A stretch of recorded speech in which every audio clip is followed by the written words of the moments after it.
Fala pessoal, tudo bem? Começando mais um BTC News 5x5, 5 notícias rápidas das 5 principais fontes de informação que a gente utiliza para atualizar todos os nossos exemplos e casos aqui dos cursos que a gente ministra, assim como para fazer todos os nossos podcasts, né? Então, vamos começar aqui com uma tendência de mercado que foi anunciada aqui por uma notícia da Exame. Kim Kardashian lança empresa de private equity. Bom, influencers criando produtos já não é novo. Então eles aproveitam a grande influência que eles têm com o público-alvo para criar produtos e rentabilizar esse segmento. Então a própria Kim Kardashian é uma das principais influencers que vem desenvolvendo vários negócios dentro da sua rede de influência nas redes sociais e na mídia como um todo. Então, no passado, a celebridade americana criou marcas com foco em moda, cosméticos, roupas e acessórios. Algumas das marcas são a Kim's, que foi fundada em 2019 e após 3 anos ela já está sendo avaliada em 3,2 bilhões de dólares. O portfólio da companhia tem lingeries modeladoras, peças íntimas e pijamas e colaborou para que a empresária se tornasse bilionária. Só que não fica só dessa empresa não. Outra marca de sucesso que ajudou a Kardashian a alcançar a marca do bilhão é a KKW Beauty, que foi fundada em 2017. A companhia produz maquiagens e esgotou seu primeiro lançamento nas primeiras 2 horas de venda. Então a gente já percebe aí que esse mercado ele já vem quente aí há alguns anos. Agora ele deu um passo além. Agora ele vai ganhar toda a expertise de estruturação de fundos private equity para aumentar a quantidade de dinheiro que você consegue para conseguir gerar novos negócios. Então, a estratégia de investimentos da nova empresa não foi divulgada, porém o negócio chama a atenção do mercado devido à experiência dos sócios do empreendimento. Um é a Kim Kardashian, o outro é o Sammons, que ficou 16 anos no Carlyle, que é um dos maiores private equities que tem no mundo. Então, vamos ver aí esse novo passo desses fundos private equities se juntando com influências para conseguir gerar novos negócios e aumentar a rentabilidade dos cotistas. Interessante essa nova tendência de mercado. Bora!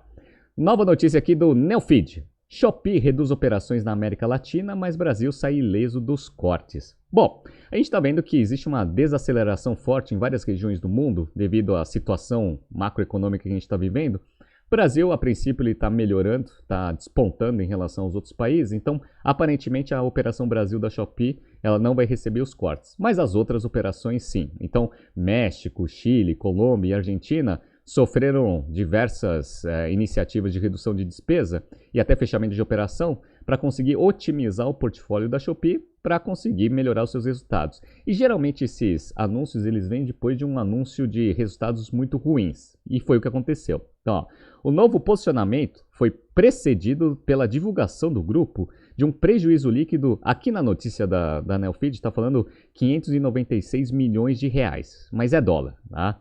No segundo trimestre, uma alta de 77% sobre a perda registrada em igual período no ano anterior. Já a receita total da companhia cresceu 29% para 2,9 bilhões de dólares. Então a receita cresce 29% e o prejuízo acelera em 77,4%. Dado que o mercado de capitais está muito reticente, né, com a saúde financeira das empresas, esse movimento aí é uma resposta aí do que a Shopee está fazendo. Só que não é só isso. Então ela veio nesse ritmo de crescimento acelerado e agora ela está fazendo alguns ajustes nas operações. Então, 3 anos depois, no entanto, a companhia está seguindo um roteiro inverso ao reduzir ao mesmo tempo encerrar boa parte dessas operações. Então ela passou de 2015 até 2019 crescendo bastante a sua abrangência internacional, só que agora ela está começando a ser mais racional nos investimentos e ver aquelas regiões que têm bastante potencial de geração de valor futuro e aquelas que vão demandar muito capital, eles estão desistindo. É a simplificação de portfólio, neste caso aqui, simplificação de abrangência mundial. Legal. E as medidas mais recentes nessa direção vieram à tona nesta quinta-feira, dia 8 de setembro. Legal, tá? Quais são outras iniciativas que a Shopee anunciou, além da paralisação ou corte de despesas em algumas regiões menos rentáveis? A redução da presença na América Latina não é o primeiro passo da Shopee em meio a esse ambiente mais desafiador. Antes, a empresa já havia fechado suas operações na Índia em março deste ano e na Espanha em junho. Ao mesmo tempo, a empresa já havia promovido cortes em seu quadro de funcionários em mercados como Tailândia, Indonésia e Vietnã, além de reduzir as equipes do braço de pagamento Shopee Pay e na plataforma de delivery de alimentos batizada de Shopee Food. Então é aquele negócio. quando o mercado está favorável para a captação de recursos, você precisa mostrar growth. E aí, diversificação de negócios e diversificação de abrangência regional, geralmente são as duas avenidas de crescimento que essas empresas fazem. Agora que o capital está um pouco mais restrito, você faz a simplificação nessas duas frentes também. Foca naquelas regiões que têm mais rentabilidade, mais potencial de ser rentável no futuro, tira, né, investimentos das outras regiões e também dá uma simplificada ali no portfólio para conseguir ter mais capital para conseguir investir nas coisas que efetivamente vão dar dinheiro no futuro. É o que o Uber fez e a princípio ele está tendo bastante resultado. Vamos ver se a Shopee, usando o mesmo playbook, vai ter o mesmo sucesso daqui para frente e vamos acompanhar. Próxima notícia é aqui do Brasil Journal, que fala de uma empresa que já está em recuperação judicial, mas está tentando se reerguer, que é aqui a Saraiva. Depois de RJ, recuperação judicial, Saraiva quer voltar às origens, mas como corporation. Por que como corporation? Bom, como a gente sabe, a empresa está em recuperação judicial porque ela estava com uma dívida impagável. Num segmento que a gente viu que sofreu bastante, que é o segmento de livrarias físicas e as grandes mega store. Então o que ela fez? Ela fez uma negociação com os credores e converteu boa parte da dívida. Primeiro teve um haircut, né? Então diminuiu aí o nível de dívida que ela tem em acordo com os credores. A segunda coisa foi converter toda essa dívida em participação da empresa, que foi o que a Restock recentemente fez também. E aí ela vira uma corporation. Por quê? Porque ela não vai ter um controlador ali que detém uma grande participação da empresa. Esse negócio vai ficar pulverizado, a participação da empresa em todos os credores. Então, 4 anos depois de entrar em recuperação judicial, a rede de livrarias Saraiva conseguiu fechar um acordo com seus credores e agora quer voltar às origens. E é isso que dá medo nessa reestruturação. Por quê?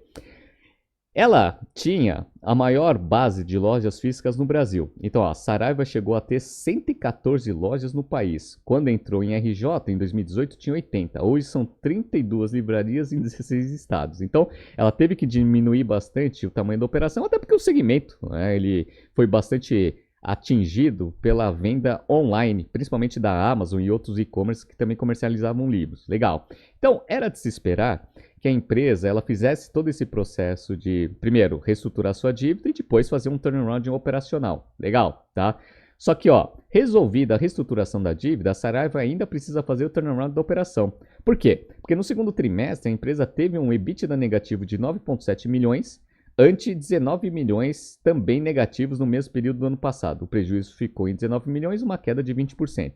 Então, assim, ela está melhorando seus resultados? Tá ficando menos pior. Só que ela precisa ver algumas avenidas de crescimento para conseguir fazer a empresa ser rentável efetivamente. Só que qual que é a grande aposta aqui do novo CEO? É continuar investindo em livrarias. Então, a Saraiva pretende abrir de 3 a 5 lojas por ano e com impulso extra de uma estreia também no formato de franquia. Legal, eu acho que franquia é um modelo que demanda menos capital para você conseguir expandir, beleza. Precisa ver se vai ter franqueado interessado em criar um ponto físico para vender livros, né? Então acho que isso daí vai ser o grande desafio. Só que esse mercado em si, nesse modelo de distribuição de livros só, eu acho que ele não vai conseguir sustentar, até por causa da tendência, né, de livros digitais ou venda de livros via e-commerce. Mas eles estão apostando nisso. E aí, abre aspas para o CEO, porque que ele está querendo voltar às origens. Esse é um mercado que diminuiu de tamanho nos últimos anos por conta das vendas online, mas que ainda é rentável, disse Marcos. Basta ver a quantidade de livrarias inauguradas nos últimos anos. Então, eu até entendo que com a quebra parcial do grande player de mercado e outras que saíram, Fnac, Livraria Cultura, ainda existe um espaço residual para você abrir novas lojas para conseguir ainda pegar um pouco do resquício deste mercado que pode ainda, né, ter uma demanda interessante. Só que apostar ainda nesse segmento em declínio, eu acho que não vai trazer aquela tranquilidade para os novos acionistas da empresa que ela vai conseguir ser rentável no futuro. Então, eu acredito que essa parte específica aí ela precisa ser revista. Mas parabéns aí pela reestruturação da dívida. Não é fácil você conseguir sair de uma RJ e a Saraiva a princípio conseguiu, tá? Então parabéns para a Saraiva, mas eu acho que o plano operacional precisa ser revisto nos próximos meses. Bora! Vamos lá! Outra empresa que está se reestruturando para conseguir crescer, principalmente numa unidade de negócios, é a Ernst Young. Então, notícia aqui do Valor Econômico. Sócios da EY aprovam um plano de separar consultoria e auditoria. Esse processo ele já estava correndo há bastante tempo. Por que a Ernst Young estava querendo fazer isso? Existe uma restrição de legislação onde uma auditoria ela não pode fazer consultoria no mesmo momento na mesma empresa. Então, se eu estou fazendo um processo de auditoria, por exemplo, no Google, eu não posso vender projetos de consultoria para ela. Então, quando uma auditoria, um grande grupo de auditoria, ele também tem um braço de consultoria, o braço de consultoria ele fica muito restrito. Dado que as Big Four dominam, como o próprio nome diz, aí, em torno aí de um quarto das empresas mundiais, você abre mão de um quarto de potenciais clientes que você poderia vender consultoria. Então, qual que é a ideia? A ideia é você separar a auditoria de consultoria, deixar em duas empresas independentes, aí você foge dessa restrição e aí você destrava todo o valor da consultoria, que geralmente tem margens mais altas. No entanto, tem um nível de recorrência menor. É esse que é o ponto, né? Então, vamos pegar aqui um pouco da notícia, ó. A EY projeta um aumento no crescimento e maior lucratividade para o negócio de consultoria, uma vez que está livre das regras de conflito de interesse que limitam serviços que pode vender para clientes de auditoria. A empresa audita gigantes do Vale do Silício, incluindo a Amazon e a Alphabet, controladora do Google. Isso limita sua capacidade de competir na área de consultores, que se unem a gigantes da tecnologia para vender serviços terceirizados para empresas. Então é aquele negócio, você faz aí a cisão, o spin-off dessa operação, destrava o valor da parte de consultoria e aí você consegue aí ter uma maior rentabilização em duas empresas separadas do que elas juntas por causa da restrição de mercado. Entenderam? Legal? Tá? Isso vai ser interessante por quê? Porque eles vão tentar abrir capital da área de consultoria, perfeito? E aí, uma vez que você levanta bastante dinheiro, você consegue distribuir isso para todos os sócios. Mas esse é um grande desafio para você conseguir fechar esse processo. Por quê? Como a gente sabe, essas auditorias elas têm esse método de distribuição, de participação das operações locais para os sócios. E aí você tem que combinar com todos os sócios de todas as regiões para eles estarem de acordo com esse plano. E aí, uma vez com todo mundo estando de acordo, aí você consegue fazer a cisão. Então, um dos desafios é esse. Então, ó, o próximo desafio para os principais executivos da empresa é conseguir que os sócios aprovem o acordo. Discíbil liderou os esforços para superar as preocupações sobre o acordo dos líderes das maiores firmas membros da EY, inclusive Estados Unidos e Reino Unido, além de traçar uma linha divisória entre os dois negócios. Então, você precisa mostrar o que os sócios vão ganhar com essa cisão. Então vai precisar dar dinheiro para eles. Então boa parte ali do dinheiro captado e da valorização dessa área de consultoria vai precisar ir para o bolso dos sócios. Caso contrário, eles não vão aceitar aí esse processo. Mas eu acho que vai ter bastante potencial. Legal. Só que as outras Big Four, ou seja, as outras três, elas não estão muito interessadas em fazer esse tipo de processo. Então, ó, Deloitte, KPMG e PricewaterhouseCoopers, né, a PwC, disseram que planejam manter consultoria e auditoria sob o mesmo teto. Eles falam que eles vão conseguir, dentro desse processo da EY, roubar bastante auditor e consultor.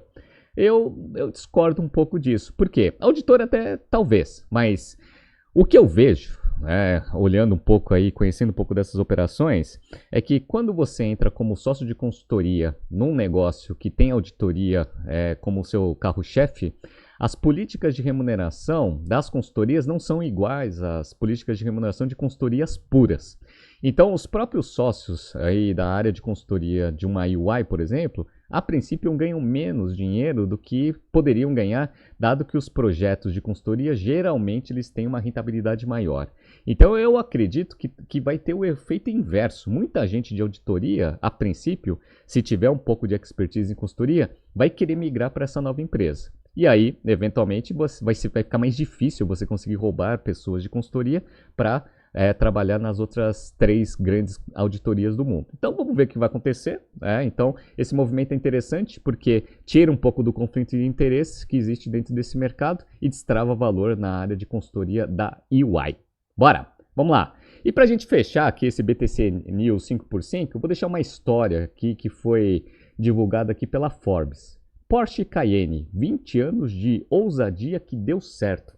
Essa notícia, ela é interessante porque a Porsche está nesse processo de abertura de capital. Então ela vai sair ali da Volkswagen para conseguir também destravar valor, abrir capital e andar como uma empresa independente. Legal. E aí, por causa desse processo de abertura de capital, algumas informações do histórico do negócio estão sendo divulgadas para o mercado. Até para a gente conseguir entender como potenciais investidores o que é a empresa, qual que é o histórico dela e qual que é o potencial que ela tem para o futuro, até para saber se é um bom negócio ou não para a gente entrar na abertura de capital. E ela divulgou aqui a história da Cayenne, que a gente aborda principalmente no nosso curso Price Strategy Program, que por sinal tem uma turma agora, que é a última turma de 2022, aberta, que vai começar em outubro. Então entre no nosso site para vocês conseguirem, primeiro, entender todas as ferramentas de price e saber um pouco dessa história. Essa história é uma história bem interessante, então eu recomendo que vocês entrem aqui na Forbes e busquem essa notícia. Então, ó, em meados do ano de 1990, a empresa se viu em uma das crises econômicas mais significativas da sua história. Ficou claro que o lendário 911 e o Boxer, seu novo modelo de motor central, sozinhos, não seriam capazes de levar a empresa para um futuro seguro. Abre aspas para um executivo aqui da Porsche. Era evidente que o carro esportivo tinha seus limites no mercado. A divisão de vendas demonstrou isso claramente por meio de pesquisas. Ao longo prazo, a Porsche acabaria em declínio novamente. Então a gente conta bem no detalhe, resumidamente, a Porsche estava passando por bastante dificuldade nos anos 90. Ela fez uma pesquisa e ela recebeu ali uns insights de mercado que uma SUV teria um grande potencial de comercialização no mercado se tivesse a marca Porsche.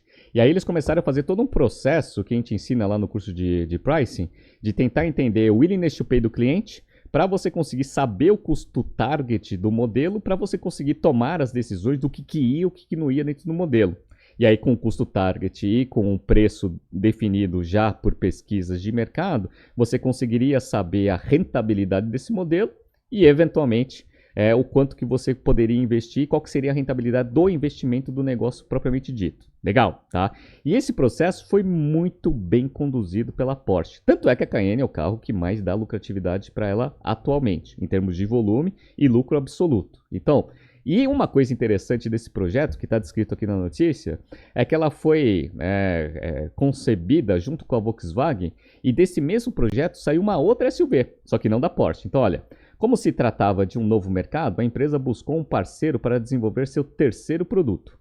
Quase rolou com a Mercedes-Benz, mas foi com a Volkswagen que a Porsche se juntou para desenvolver o projeto Colorado, que, além da Cayenne, deu vida à Touareg. Olha que interessante, né? Então, esse projeto foi tão bem sucedido que ainda trouxe uma grande SUV para a Volkswagen, Touareg, que também tem um volume de venda bem significativo aí dentro da categoria, e que deu aí um ar, né, novo aí para a Porsche, um segmento completamente diferente, até do próprio posicionamento de carro esportivo de dois lugares, mas que trouxe aí a rentabilidade necessária para a Porsche se posicionar do jeito que ela está hoje, até com uma grande perspectiva de uma abertura de capital, destravando bastante valor da operação. Então, entre na notícia aqui no final de semana, se vocês quiserem. É uma história bem interessante que a gente aborda aqui no nosso curso de Pricing. Legal? Então, pessoal, era isso. Está surgindo aqui alguns BTCs News passados para vocês se atualizarem. Não se esqueça de se inscrever no nosso canal e na nossa newsletter. Bom final de semana. Até semana que vem. Grande abraço.